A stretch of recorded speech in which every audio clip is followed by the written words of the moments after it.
In this week's It Isn't Even Close battle, I'll be looking at the founder of the Gotei 13, Head Captain Yamamoto, facing off against humanity's strongest nen user, Isaac Netero. I want to preface that these videos are usually made in order to highlight just how powerful Bleach characters are, because they are often downplayed within power scaling discussions by people who have never seen Bleach. Both Yamamoto and Netero have spent their lifetimes devoted to perfecting their fighting ability, so in this video I'll be breaking down every feat that they demonstrate within their respective series, every ability that they have, and every piece of scaling, because this fight will end faster than you think, even before Netero is able to finish his prayer.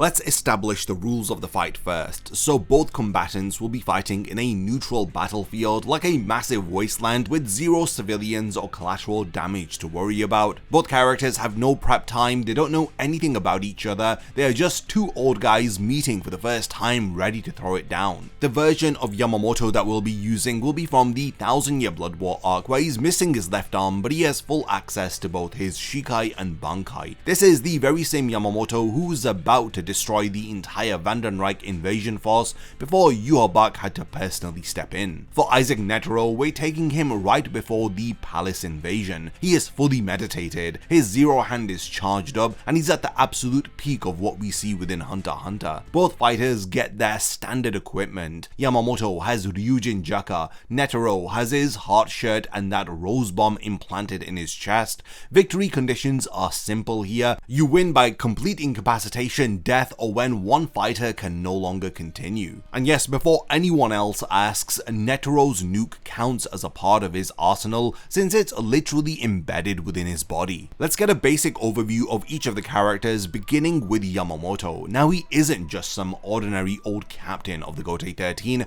this man founded the entire military organization over 2000 years ago, and he has been sitting at the top ever since. When the Soul Society needed a military force, Yamamoto didn't recruit any ordinary soldiers, he recruited some of the most powerful, bloodthirsty killers that he could find, as the original Gotei 13 was a bunch of bloodthirsty killers. Even Unohana Yachiru, the very first Kinpachi, was described as the most diabolical criminal in the history of the Soul Society, and even she was persuaded to join the military organization of Yamamoto. Yamamoto's feats within Bleach are absolutely insane. During the Fate Karakura Town arc, Yamamoto trapped 3 captain level opponents, including Aizen himself, with a standard technique called Jogaku Enjo, which is from his Zanpakuto Ryujin Jaka. With the Arrancar Wonderwise, who was specifically designed to counter his Zanpakuto, Yamamoto proceeded to beat the Arrancar to death with his bare hands, catching attacks from multiple arms and literally punching holes through his body. During the 1000-Year Blood War arc, when he fought against Royd Lloyd, who is disguised as Yhwach, his Bankai was passively destroying the Soul Society just by existing. The heat from his blade made it impossible for moisture to exist within hundreds of miles, and this isn't even trying to destroy anything, it's just normal ambient damage from having his sword out. Ryujin Jaka is the oldest and strongest fire-type Zanpakuto in the history of the Soul Society, and in its Shikai it turns everything to ash with flames that can trap captain-level opponents for extended periods and even incinerate entire armies within seconds. His Bankai Zanka no Tachi concentrates all of his destructive power into 4 devastating techniques. East erases anything that the blade touches from existence. This isn't just burning matter, it's complete deletion. Zanka no Tachi West wraps Yamamoto in 15 million degrees of heat, the same temperature as the core of the sun. Zanka no Tachi South resurrects everyone that Yamamoto has ever killed with his blade as charred skeletons who fight for him. And last but not least, the most powerful technique from his Bankai is Zanka no Tachi North, which delivers a concentrated slash that would have even defeated Yhwach with a singular hit if it wasn't a body double that Yamamoto was fighting. Turning our attention towards Isaac Netero, he represents the absolute peak of human achievement within Hunter x Hunter. This is a man who went into the mountains at the age of 46, and he spent over 2 years doing nothing but throwing 10,000 punches daily, combined combined with prior,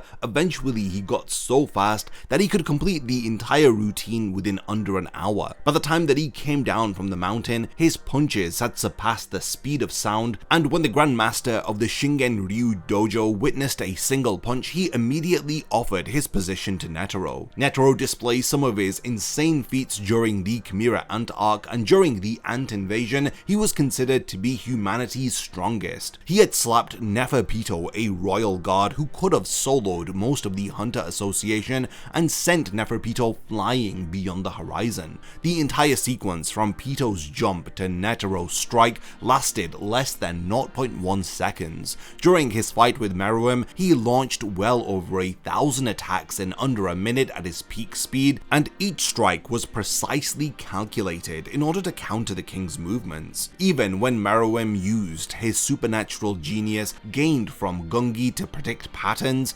Netero's combinations were so vast that Meruem considered them practically infinite. The Ant King himself had admitted that Netero's hand speed had surpassed his own. The 100 type Guanyin Bodhisattva is what happens when you combine enhancement with emission and manipulation into one perfect technique. This gigantic, multi-armed construct moves faster than even Meruem could initially perceive, with first hand creating devastating chops that made Meruem spit blood. Third hand delivers crushing claps, and 99th hand unleashes barrages where Netero doesn't need to pray between strikes. Zero hand concentrates every drop of Netero's aura into one final beam attack that is fired from the Bodhisattva's mouth that actually manages to injure Meruem where thousands of other strikes had failed, even if the injuries were minor and superficial. Let's have a look at each of their abilities. So we're comparing here Reiatsu, which is spiritual pressure that can literally crush souls by existing,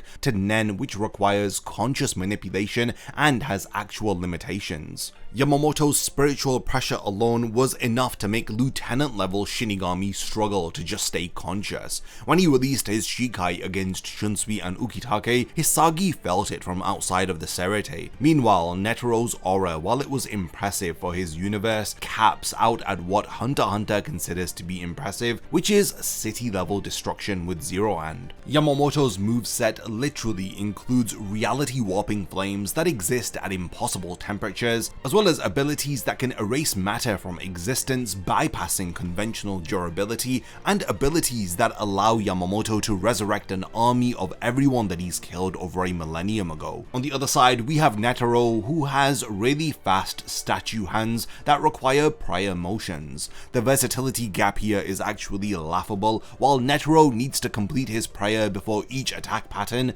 Yamamoto can simultaneously cast Kido spells from the upper 90 range, swing a sword that deletes concepts, and at the same time passively melt everything around him just by standing there. When considering the metric of physical combat, Yamamoto's Ikotsu punched straight through Wonder Wise's abdomen and sent him flying through multiple buildings. Then you have his double-fisted Sokotsu technique, which completely shattered Wonder Wise's entire body into pieces. He also used a sealed Zanpakuto technique called Onibi to thrust a hole through iron. Netero's best strength feat was making Meruem, who has insane durability, spit up blood after thousands of perfectly executed attacks. The strength gap here is embarrassingly astronomical. Now speed is where things get really ridiculous, as Yamamoto consistently fights at sub-relativistic speeds through his Shumpo, as he can keep pace with characters who move at incredible speeds. He outran both Shunsui and Ukitake at the same time while they were actively fleeing from him, as he arrived at their destination before they even realized that he'd left. Netero's prayer speed, while impressive at completing motions in less than 0.1 seconds, and even with his ability to throw over 1,000 attacks in under a minute, it still makes Netero look like slow motion to any lieutenant level Shinigami who is able to fight at these insane speeds that make after images. The technique comparison between the two characters also feels unfair, as Yamamoto has over 1,000 years years of combat experience as the captain commander of the Gotei 13,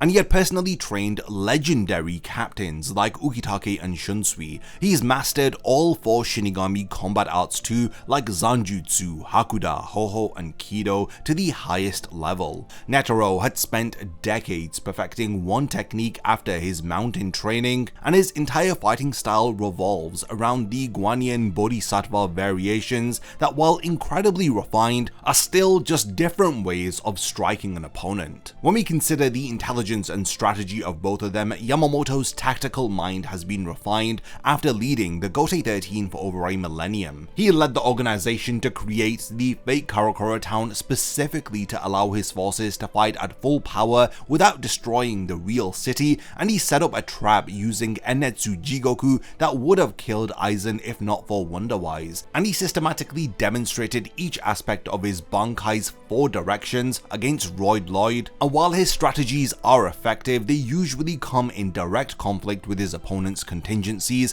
which have been crafted specifically to deal with Yamamoto because of how much of a powerful threat he is. Netero's battle IQ had impressed Meruem himself, with the king noting that his move selection was flawless through thousands of exchanges. He successfully motivated himself psychologically during the fight with Meruem, and he even prepared the poor man's rose as a final contingency. Netero's ability to identify and exploit brief openings in his opponent shows incredible combat intelligence, but this is primarily reactive intelligence within the context of a singular battle. The experience gap between Yamamoto and Netero is also vast. Yamamoto has fought in more wars than Netero has years of his life, as he has dealt with countless threats to the Soul Society. Netero's most notable battles were against human martial artists until the Chimera Ants had appeared. Essentially, he had one major conflict in his entire life, and it ended up costing Netero his life. Now, durability and stamina, Yamamoto tanked the explosion from Wonderwise that contained all the flames from Ryujin Jaka. This was an explosion that would have destroyed an area larger than Karakura Town.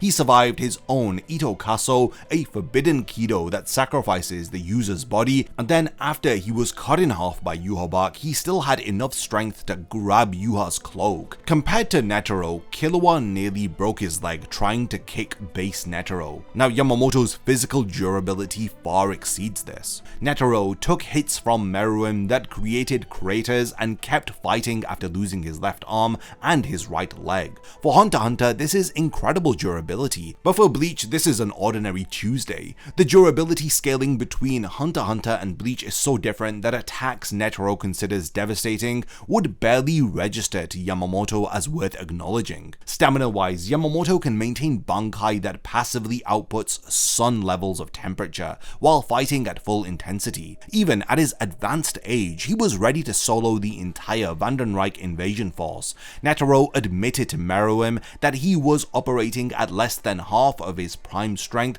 due to age and needing extensive meditation to prepare Zero Hand. So even if you swap out Netero from the Chimera Ant arc to Prime Netero versus Yamamoto, it still would make very little of a difference in the outcome of this fight. During Netero's mountain training, he could maintain Ren for 18 hours while punching, but this was in his prime and decades ago. It's time to talk about both of their ultimate abilities. Zanka no Tachi North Tenchi Kaijin is Yamamoto's ultimate ability. It is a concentrated slash which wipes out anything from existence. This isn't destruction that you can regenerate from or tank through durability alone. It is complete deletion. The attack that finished Royd Lloyd carved through someone who had been fighting evenly with him using Blutveen defenses moments before. Comparatively, Zero Hand is Netero throwing literally everything that he has into a singular attack. The Bodhisattva appears behind the enemy, it clasps them in its hands, and it fires all of Netero's aura as a massive blast.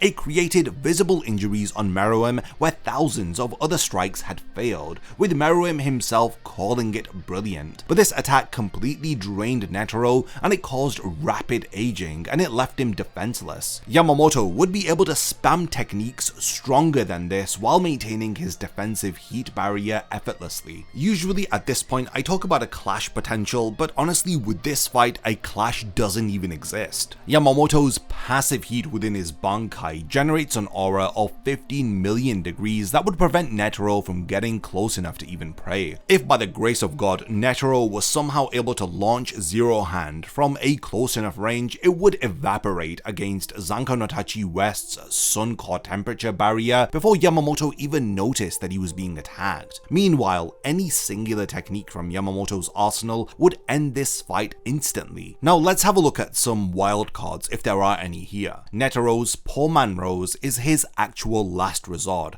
It's a low budget but highly destructive nuclear bomb that detonates when his heart stops, releasing both explosive force and a deadly poison. In Hunter x Hunter, this did kill Meruem and the royal guards through the poison's chain effect, but Yamamoto has tanked his own flames, being turned into explosions that could destroy areas larger than cities. The initial blast of Poor Man's Rose might surprise Yamamoto, but when you're durable enough to contain city-destroying explosions within your body, a tactical nuke becomes manageable. The poison is the real threat for Yamamoto, but that assumes that Yamamoto's spiritual pressure wouldn't immediately purge foreign substances from his system. Yamamoto's wildcard is that he's always holding back to avoid destroying the Soul Society or his fights ending too soon. Unohana stated that if Yamamoto's Bankai remained active for too long, then it would have destroyed the entirety of the Soul Society itself. The fact that Yamamoto and Netero are fighting in a neutral battlefield with no concerns about collateral damage, he could release his full power immediately. We've never actually seen an unrestrained Yamamoto fight within Bleach, but it's safe to say that he could be described as a walking apocalypse. We're now going into the final verdict. Let me paint the picture of how this fight would unfold. So the bell rings, Netero starts his prayer motion for the Guanyin Bodhisattva, and before his hands complete the first moment, he's already been wiped to dust. He isn't dead, but every single molecule of Netero has been erased. Either Yamamoto's spiritual pressure crushes him instantly, like what had happened to lower tier Quincy and Shinigami,